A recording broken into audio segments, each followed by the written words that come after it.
Bonjour. Alors, nous allons faire un cours ce matin, on va dire un cours simple, facile, ludique. Et je voudrais remettre au point deux, trois petites choses quand même avant de commencer. La première concerne la respiration. Donc, vous avez vu au fur et à mesure des cours précédents que l'on travaille sur un souffle. Donc, à travers ce souffle, je place un rythme dans la séance. C'est-à-dire que sur un triangle, on va inspirer, on va expirer, et on va inspirer pour revenir. Ça va placer un rythme régulier dans la séance. À travers ce rythme, votre mental, doucement, va lâcher, va se poser, et vous allez arriver au point final du cours, dans une intériorité, dans une relaxation profonde. Évidemment, nous n'avons pas tous le même souffle. Donc pour cela, il va falloir que vous preniez conscience de ce que vous êtes en train de faire. Si vous avez un souffle court, vous rentrez dans la posture, vous inspirez, vous expirez, vous êtes déjà au bout de votre expire. Alors vous inspirez de nouveau, vous expirez une seconde fois, tant pis, ce n'est pas grave, et vous remontez avec la consigne de l'inspire. Si quand vous êtes au milieu et vous avez besoin d'expirer de nouveau, expirez un petit peu et inspirez de nouveau. Ainsi, vous allez commencer à prendre conscience de votre souffle.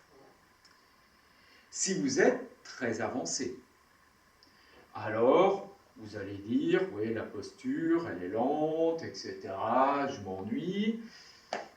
En fait, il faut que vous preniez conscience de votre souffle de façon différente. Si vous êtes avancé, vous allez inspirer et vous n'allez pas expirer longuement jusqu'au bout. Vous allez expirer un petit peu et votre posture va venir s'exprimer dans la suspension du souffle.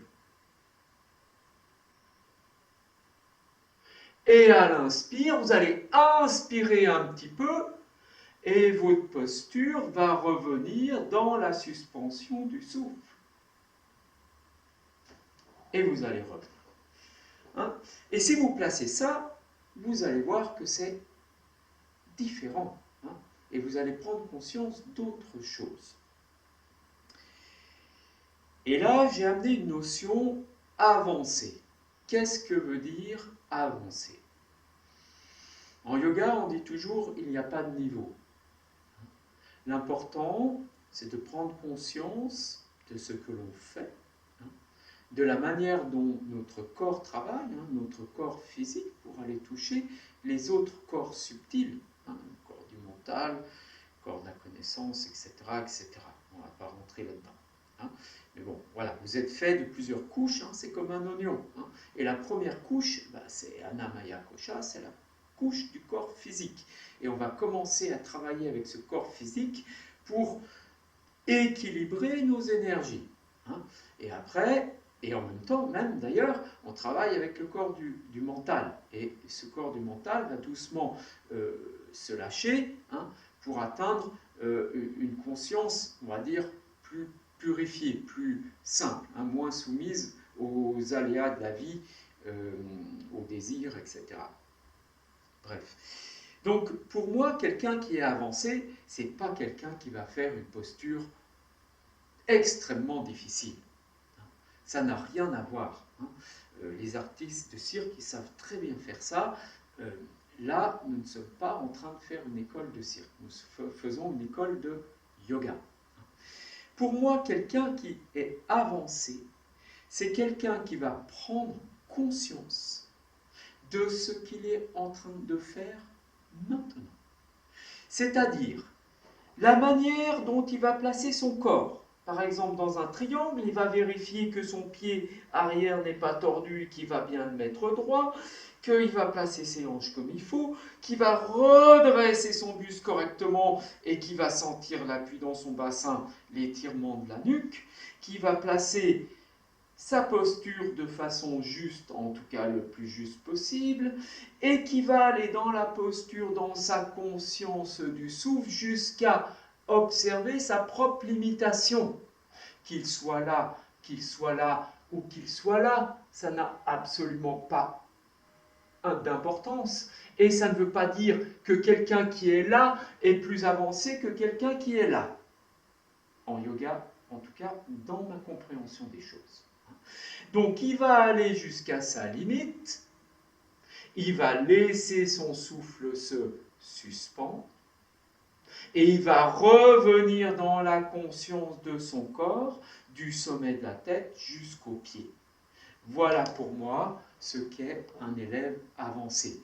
C'est un élève qui va se respecter et qui va placer à chaque fois ce qui est nécessaire dans la posture.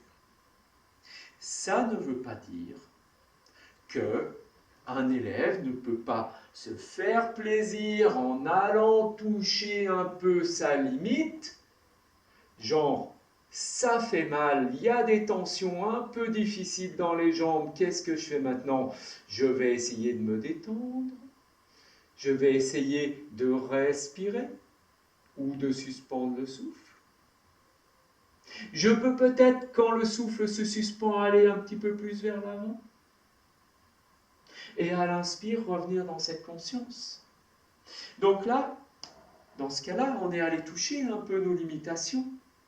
Donc quand on va toucher ces limitations, on remonte un petit peu et on suspend notre souffle. Et on observe simplement ce qui se passe quand le souffle s'arrête. Et quand le souffle s'arrête, vous allez dans la posture, j'inspire, j'expire, mon souffle s'est arrêté.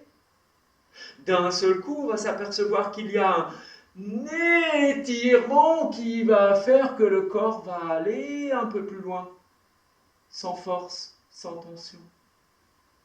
Et il va remonter dans sa puissance. Voilà ce qui est pour moi la différence entre quelqu'un d'avancé et quelqu'un qui n'est pas avancé.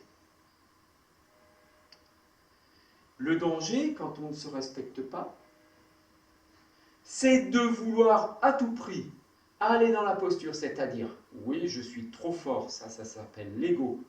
Je vais aller mettre ma main par terre, alors mon corps, hop, d'un seul coup, il va se tourner, pourquoi pas monter une hanche, d'ailleurs, ça va nous aider, et puis là, ah ouais, j'ai posé ma main par terre, et là, je suis trop content. Sincèrement, ça n'arrive pas à grand-chose. Je préfère largement que quelqu'un soit ici, libre, conscient de ce qu'il fait. Et il revient dans son souffle et il se pose. Voilà, j'espère que je ne vous ai pas trop cassé les pieds avec cette présentation. Réfléchissez-y, peut-être que vous n'aurez pas votre réponse tout de suite, mais ce n'est pas grave. Et en tout cas, ayez en conscience une chose, c'est que je suis là pour vous raconter une belle histoire, et de toute façon, c'est vous qui aurez raison. Votre expérience primera, et en fonction de votre expérience, vous aborderez les choses qui vous seront accessibles à vous et maintenant. Voilà. Maintenant, nous allons rentrer dans la séance.